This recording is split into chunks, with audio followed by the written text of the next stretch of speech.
മുറ്റത്തെ മുല്ലയ്ക്ക് മണമില്ല. എന്നാൽ നമ്മുടെ മുറ്റത്ത് നിൽക്കുന്ന മഷിത്തണ്ടിന് ആമസോണിൽ 590 രൂപയാണ് വില. വില കേട്ട് ഞെട്ടുമൊന്നും വേണ്ട. പെപ്പറോമിയ പെല്ലൂസിഡ എന്ന് നിങ്ങൾ ആമസോണിൽ ടൈപ്പ് ചെയ്ത് കഴിഞ്ഞാൽ മഷിത്തണ്ടിൻ്റെ കറക്റ്റായിട്ടുള്ള വില നിങ്ങൾക്ക് കാണാം. മഷിത്തണ്ടിന് ഇത്രയും വില വരാനുള്ള കാരണം മഷിത്തണ്ടിന് അത്രയും ആരോഗ്യ ഗുണങ്ങൾ ഉള്ളതുകൊണ്ട് തന്നെയാണ്. നമ്മളിന്നിവിടെ ആരോഗ്യ ഗുണങ്ങളെപ്പറ്റി ഒന്നുമല്ല പറയുന്നത്. മഷിത്തണ്ട് വെച്ചിട്ടുള്ള നല്ല കിടിലനൊരു തോരനാണ് നമ്മളിന്നിവിടെ തയ്യാറാക്കുന്നത്. ഇതിനു മുമ്പ് മഷിത്തണ്ട് തോരൻ കണ്ടിട്ടില്ല എന്നുണ്ടെന്നുണ്ടെങ്കിൽ നിങ്ങളൊന്ന് കമൻറ്റ് ചെയ്യണം.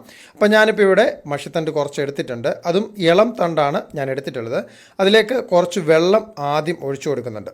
ഇനി ഇതിലേക്ക് നമ്മൾ ചേർക്കുന്നത് മഞ്ഞൾപ്പൊടിയാണ്. ഒരു 1/4 ടീസ്പൂൺ മഞ്ഞൾപ്പൊടി ഇട്ടിട്ട് നമ്മളൊരു അരമണിക്കൂർ നമ്മളിതുപോലെ ഒന്ന് വെക്കുന്നുണ്ട്. വീട്ടിൽ വളർന്ന മഷിത്തണ്ടായതുകൊണ്ട് വിഷാംശമൊന്നും ഇല്ലെങ്കിലും ഞാൻ അല്പം മഞ്ഞൾപ്പൊടി ഇട്ടിട്ടൊന്ന് കഴുകിയെടുക്കാനായിട്ട് പോവുകയാണ്. അപ്പോൾ ഞാനിപ്പോൾ ഇതിവിടെ അരമണിക്കൂർ ഇവിടെ കഴിഞ്ഞിട്ടുണ്ട്.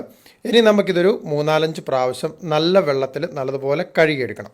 അപ്പോൾ ഇനി നമുക്കിതൊന്ന് കഴുകിയെടുക്കാം. ഇപ്പോൾ ഇതിവിടെ മുഴുവനും കഴുകി എടുത്തിട്ടുണ്ട്. ഇനി നമുക്കിത് ചെയ്യാനായിട്ടുള്ളത് നമുക്കിതിന് ചെറിയതായിട്ടൊന്ന് കട്ട് ചെയ്തെടുക്കണം. അതായത് തോരനൊക്കെ അരിയുന്ന റൂട്ട് തന്നെ നമുക്കൊന്ന് കട്ട് ചെയ്തെടുക്കാം.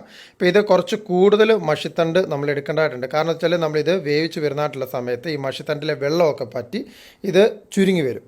അപ്പോൾ ഇതുകൊണ്ട് ഞാൻ മഷിത്തണ്ട് ഇപ്പോൾ ഇതുപോലെ ചെറുതായിട്ട് കട്ട് ചെയ്തെടുക്കുകയാണ്. നല്ല ടേസ്റ്റാണ് മഷിത്തണ്ടിൻ്റെ തോരന്. മഷിത്തണ്ട്, വെറ്റിലപ്പച്ച, കണ്ണാടിപ്പച്ച, കോലുമഷി, മകപ്പച്ച, മഷിപ്പച്ച, അതുപോലെ തന്നെ പെപ്പറോമിയ പെല്ലൂസിഡ എന്ന പേരിലും അറിയപ്പെടുന്നു. അപ്പോൾ നമ്മുടെ മഷിത്തണ്ട് മുഴുവനും ഞാനിവിടെ കട്ട് ചെയ്തെടുത്തിട്ടുണ്ട്. ഇനി നമുക്കിതെങ്ങനെയാണ് കുക്ക് ചെയ്യുന്നത് നമുക്കൊന്ന് കണ്ടു നോക്കാം. ഇതിനായിട്ട് ഞാനിപ്പോൾ ഇവിടെ ഒരു പാൻ എടുത്തിട്ടുണ്ട്. പാനിലേക്ക് ഒരല്പം വെളിച്ചെണ്ണ ഒഴിച്ച് നമ്മൾ കടുക് ആണ് ആദ്യം ഇട്ട് കൊടുക്കുന്നത്. ഒരു 1/2 ടീസ്പൂൺ കടുക് ഇട്ട് കൊടുത്തിട്ടുണ്ട്. ഇനി ഈ കടുക് ഒന്ന് പൊട്ടി വരുന്നതായിട്ടുള്ള സമയത്ത് നമുക്കൊരു 2 തണ്ട് കറിവേപ്പില കൂടി നമ്മൾ ചേർത്ത് കൊടുക്കുന്നുണ്ട്. കറിവേപ്പില ഒന്ന് വാടി വരുന്നതായിട്ടുള്ള സമയത്ത് ഒരു 6-7 ചെറിയ ഉള്ളി നമ്മൾ വട്ടത്തിലരിഞ്ഞുകൂടി ചേർത്ത് കൊടുക്കുന്നുണ്ട്. ചെറിയ ഉള്ളി ചേർത്ത് കഴിഞ്ഞാൽ നല്ല ടേസ്റ്റ് ആയിരിക്കും നമ്മുടെ തോരന്. അതേപോലെ തന്നെ ഒരു അരമുറി സവാള ചെറിയതായിട്ട് കട്ട് ചെയ്തതും ചേർക്കുന്നുണ്ട്. ഇനി വേണ്ടത് ഒരു 3 പച്ചമുളകാണ്. അതും നമ്മൾ വട്ടത്തിലരിഞ്ഞത് ചേർത്ത് കൊടുക്കുന്നുണ്ട്. അതിനുശേഷം ഇത് നല്ലതുപോലൊന്ന് ഇളക്കിയെടുക്കുക. ഇനി സവാളയൊക്കെ നല്ലതുപോലൊന്ന് വഴറ്റിയെടുക്കണം.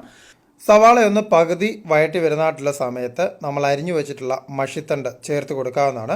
മഷിത്തണ്ട് ചേർക്കുന്നതായിട്ടുള്ള സമയത്ത് നമ്മൾ ആദ്യം ലോ ഫ്ലെയിമിലാണ് വെച്ചിട്ടുള്ളത്. കാരണം ഈ വെള്ളമൊക്കെ നല്ലതുപോലെ ഒന്ന് വലിഞ്ഞു വരണം. ആ വെള്ളത്തിലാണ് നമ്മൾ ഈ ഒരു മഷിത്തണ്ട് നല്ലതുപോലെ വെന്ത് വരേണ്ടത്. വെന്ത് വന്ന് കഴിയുമ്പോഴത്തേക്ക് നല്ല ടേസ്റ്റ് ആയിരിക്കും. അതിനോടൊപ്പം തന്നെ നമ്മൾ കുറച്ച് തേങ്ങ, നമ്മുടെ ആവശ്യത്തിനുള്ള തേങ്ങ ചേർക്കുന്നുണ്ട്. അതേപോലെ തന്നെ ഇനി ചേർക്കുന്നത് നമ്മുടെ ആവശ്യത്തിനുള്ള ഉപ്പാണ്. ഞാനൊരു 1/2 ടീസ്പൂൺ ഉപ്പ് ചേർക്കുന്നുണ്ട്. അതിനോടൊപ്പം തന്നെ ഒരു 1/4 ടീസ്പൂൺ മഞ്ഞൾപ്പൊടിയും ചേർക്കുന്നുണ്ട്. ഇനി ഇതിനെ നല്ലതുപോലൊന്ന് ഇളക്കി മിക്സ് ചെയ്തെടുക്കുക. ഇനി നമുക്കിത് കുറച്ച് സമയം നമുക്ക് അടച്ചു വെച്ചിട്ടൊന്ന് കുക്ക് ചെയ്തെടുക്കാം. ഈ തണ്ടൊന്ന് വെന്ത് വരാനായിട്ടൊരു അല്പം സമയം എടുക്കും. നമുക്കിനി ഒന്ന് ഓപ്പൺ ചെയ്ത് നോക്കാം. ഇപ്പോൾ ഇവിടെ നമ്മുടെ മഷിത്തണ്ട് നല്ലതുപോലെ വെന്ത് വന്നിട്ടുണ്ട്. ഈ മഷിത്തണ്ട് ഒരു ആഹാരമായിട്ട് ഏറ്റവും കൂടുതൽ ഉപയോഗിക്കുന്ന രാജ്യം ഫിലിപ്പീൻസ് ആണ്. അപ്പോൾ നമ്മളുടെ മഷിത്തണ്ട് തോരൻ ഇവിടെ റെഡി ആയിട്ടുണ്ട്. നമുക്ക് ടേസ്റ്റ് ചെയ്ത് നോക്കാം. ഓക്കെ,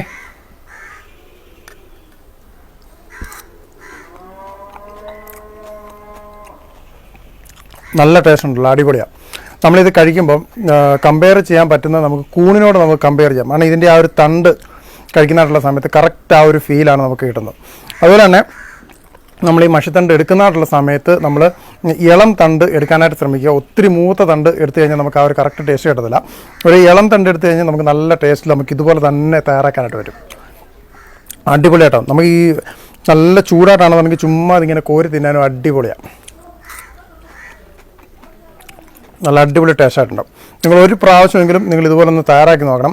കാരണം ഇത് നിസ്സാരമായിട്ടുള്ള സംഭവമല്ല. അതുപോലെ തന്നെ നല്ല ഹെൽത്തി ആയിട്ടുള്ളൊരു സാധനം കൂടിയാണ് ഇത്. ഈ ഒരു തോരൻ എന്ന് പറഞ്ഞത് നമ്മൾ പറമ്പിലൊക്കെ ചുമ്മാതെ കളയുന്നൊരു സാധനമാണ്. അടിപൊളിയായിട്ട് നമുക്ക് ഇതുപോലെ തോരൻ വയ്ക്കാം. ഓക്കെ, അപ്പോൾ നമ്മുടെ ഈ ഒരു കുഞ്ഞു വീഡിയോ നിങ്ങൾക്ക് എല്ലാവർക്കും ഇഷ്ടപ്പെട്ടു എന്ന് വിചാരിക്കുന്നു. ഇഷ്ടപ്പെട്ടാൽ നിങ്ങളെല്ലാവരും ഒന്ന് ലൈക്ക് ചെയ്യുക. ഇഷ്ടപ്പെട്ടില്ലെന്നുണ്ടെങ്കിൽ ഡിസ്ലൈക്കും ചെയ്യുക. അതുപോലെ തന്നെ നല്ല അടിപൊളി കിടിലിനൊരു കിടുകാച്ചി വീഡിയോ വേണ്ടി നമുക്ക് അടുത്ത ദിവസം കണ്ടുപിട്ടാം. നിങ്ങളുടെ സ്വന്തം Lijo Mallassery. Now signing out.